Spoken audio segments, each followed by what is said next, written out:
Olá, meus alunos. Aqui quem fala com vocês é o professor Tomás. E eu estou aqui na escola fazendo mais um belo vídeo aí para nossa aula, tá? Falando hoje sobre a Revolução Industrial. Como vocês podem ver, tá caindo uma bela chuva aqui na escola, tá? Tá muito tranquilo hoje, não tem ninguém, só uns passarinhos aí, como vocês podem estar ouvindo no vídeo, tá? Então vamos falando aí, como que foi a Revolução Industrial. Para quem quiser ter uma noção maior sobre a Revolução Industrial, clica no vídeo aí sobre a Revolução Inglesa para você poder ter as noções, as bases do que vai ser a Revolução Industrial. Senão você vai ficar meio perdido aí no vídeo, viajando, não vai ser bacana. Então assiste lá primeiro a Revolução Inglesa, depois você vem aqui e confirma a Revolução Industrial, ok? Então vamos lá continuando. Como a gente viu, a Revolução Industrial tem as bases dela lá no governo da Rainha Elizabeth, tá? Quando ela vai criar a lei do cercamento. O que era essa lei do cercamento? Fez com que os brothers tivessem que deixar o campo e vir para a cidade caçar emprego, tá? Naquela época também tinha uma lei chamada Lei da Vadiagem. Se o cara fosse pego de papinho lá na rua sem fazer nada, era cadeia na hora. Então muita gente fazia o seguinte: para não ir para cadeia tinha que trabalhar de qualquer custo. As pessoas iam caçar um trampo lá, tal, não sei o que. Chegava na casa do fulano, e aí, você tem um trampo pra mim? Eu falei assim, eu tenho, eu vou pagar 50 pau na hora pra você. Aí o cara falou assim, ó, beleza, vou pegar. Mas aí aparecia um outro infeliz, falava, não, eu trabalho por 40, outro por 30, por 20, e assim ia. Então o salário na Inglaterra, ó, ia lá embaixo. E o que favorecia essa galera a trabalhar no preço tão baixo? O seguinte, não existia leis trabalhistas, o governo não intervia no salário das pessoas, não existia lei para nada. Então, quanto o cara quisesse pagar, pagava. Se você quisesse contratar um molequinho lá e pagar somente 10 pau para um moleque, você contratava um moleque pronto. Quisesse contratar um senhor bem velho, também você podia contratar. Não existia lei nenhuma. Você contratava a galera e pronto, e acabou. Era assim que funcionava, tá? No primeiro momento, a produção na Inglaterra, como nos outros países da Europa, nós vimos durante a colonização, era chamada de artesanato. O que era o artesanato? Pegava a matéria-prima diretamente da natureza, trabalhava ela, transformava num produto que pudesse ser vendido e assim vendia. Todo o dinheiro ficava na mão do artesão. Um exemplo para vocês verem. Olha aqui o brinquedinho de Miriti, tá? O brinquedinho de Miriti é o melhor exemplo.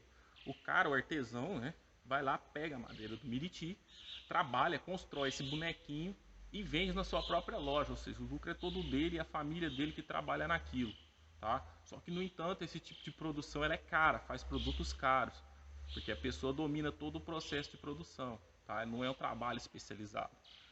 Como na Inglaterra tinha acontecido de milhares de pessoas irem para as cidades, começou a ter várias pessoas para trabalhar, então os donos, na época os artesãos, começaram a montar grandes galpões, começaram a perceber que era melhor a especialização do trabalho, que poderia fazer ficar mais barato aquilo. Então as pessoas começaram a ficar divididas lá dentro, num galpão assim mais ou menos, brothers. Vou pegar aqui o celular para vocês verem, igual aqui a sala aqui, ó, no caso a nossa quadra aqui da escola, tá? As pessoas ficavam lá dentro desse galpão, trabalhando. Uns faziam o tecido, outros cortavam o tecido, outros dobravam e no final carregavam tudo para poder ser colocados nos navios. Para onde esse tecido, produzido lá na Inglaterra dessa maneira, chamado manufaturas, ia, tá? Esses tecidos eram vendidos primeiramente no sul dos Estados Unidos, tá? Que eram aonde a Inglaterra produzia o próprio algodão, ou seja, lá nos Estados Unidos, nós vamos ver na aula americana, eles pegavam, produziam lá o algodão, levavam o algodão para a Inglaterra, lá ele se transformava em tecido e voltava para ser vendido dentro do próprio Estados Unidos, tá? Como naquela época as 13 colônias faziam parte da Inglaterra, então não existia um déficit, né, real entre eles. Uma parte desse tecido também que era produzido, porque eram muitos tecidos, né, a própria população da Inglaterra em si não poderia consumir tudo, tinha que ser enviado para outros locais. Então a Inglaterra vai começar a expandir suas colônias. Na África também se vendia os tecidos ingleses. Mais tarde na Índia e também na China. Então os produtos ingleses vão sendo enviados para vários locais do mundo. Junto com esse processo, a Inglaterra demandava um mercado cada vez maior, tá? Por causa que eles produziam muitos tecidos. E aí o rei de Portugal assinou um belo tratado com a Inglaterra, que é aqui o Tratado de Panos e Vinhos, que eu vou estar colocando aqui do lado. Nós também vamos estudar esse tratado aí na história do Brasil, quando nós vamos falar do processo de independência do Brasil e até mesmo sobre as reformas do Marquês de Pombal, tá? Aí, brothers, esse tratado com o Brasil favorecia no seguinte: os produtos da Inglaterra industriais, agora não eram só tecidos, tá? Poderiam ser vendidos dentro do Brasil. Ou seja, os portugueses pegavam esses produtos lá na Inglaterra, traziam para as colônias dele, no caso o Brasil e o Pará também, era uma colônia separada. O Pará chamava-se Colônia do Grão-Pará e Maranhão. Então eles vendiam esses produtos aqui, tá? Como que o Brasil fazia, ou seja, Portugal, né, porque o Brasil ainda era um reino de Portugal, como que fazia para poder pagar esses negócios? Depende da região, tá? No nosso caso aqui, eram as drogas do sertão, aqui em Abaetetuba, tá? Como nós já estudamos aí a história de Abaetetuba. Se extraía as drogas do sertão aqui, eram levadas até o porto lá em Abaeté, tá? Onde é a feira nossa hoje. Lá no cruzeiro eles trocavam essas drogas do sertão pelos produtos industriais ingleses. Essas drogas do sertão eram escoadas até o porto de Belém. Em Belém, essas drogas do sertão também eram trocadas por outros produtos ingleses e aí elas iam embora para a Inglaterra. Em outras regiões do Brasil, por exemplo, poderia ser açúcar, como no Nordeste. Chegava lá, os navios ingleses carregados, trocavam por açúcar e assim ia chegando no interior do Nordeste. Só que tinha um grande problema. Portugal e Brasil, fazendo esse acordo com a Inglaterra, no final acabava gerando um déficit, ou seja, as colônias brasileiras, as luso-brasileiras, né, no caso aí, compravam mais produtos ingleses do que vendiam para a Inglaterra. E como fazer para poder compensar essa balança comercial? Lembrem lá da aula do mercantilismo. Quem não lembrou também clique e assiste lá a aula sobre o mercantilismo, tá? A balança comercial ficava desfavorável, tá? Ou seja, o país estava com déficit. Então Portugal usava o ouro produzido aqui no Brasil para poder compensar essa balança comercial, ok? Então isso gerou muita riqueza dentro da Inglaterra, favorecendo as indústrias inglesas começarem a crescer cada vez mais. O processo de manufatura, como eu falei para vocês, ele se tornou obsoleto, tá? E aí agora nós temos um processo evoluindo para um negócio chamado maquinofatura, tá? Ou seja, começou a surgir máquinas. Essas máquinas substituíam as pessoas que trabalhavam nas indústrias, principalmente na indústria têxtil e mais tarde na indústria de vidros e cerâmica, tá? Essas máquinas começavam a produzir cada vez mais de uma maneira mais barata, porque em vez de você pagar, por exemplo, 10, 15 funcionários, que na época já era pouco, né, o salário dos funcionários, você passava a contratar um. E você ainda pagava menos ainda para esse um. Por que você pagava menos ainda? Porque se ele não quisesse trabalhar, você pegava os outros 10 lá e chamava um deles para trabalhar no salário mais barato, tá? Então isso favorecia.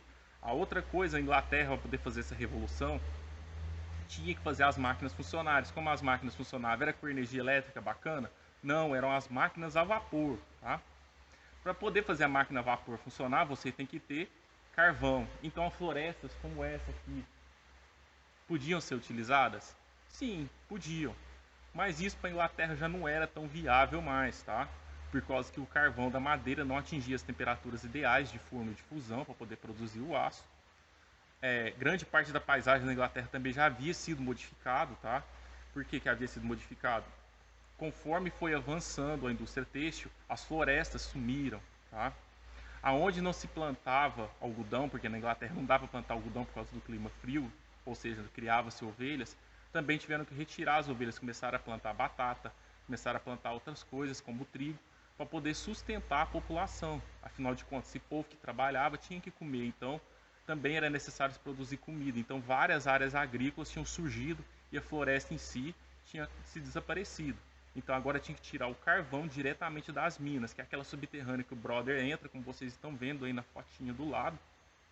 Vai lá, trabalha e volta. A maior parte desses caras eram homens que trabalhavam lá, tá? E era o salário também baixíssimo. O sistema de transporte para escoação inovou? Sim, inovou. Como nós vamos ver no século XIX, no começo do século XIX, vai se construir as primeiras ferrovias, que vai tirar o emprego também de milhares de pessoas que trabalhavam no transporte, tá?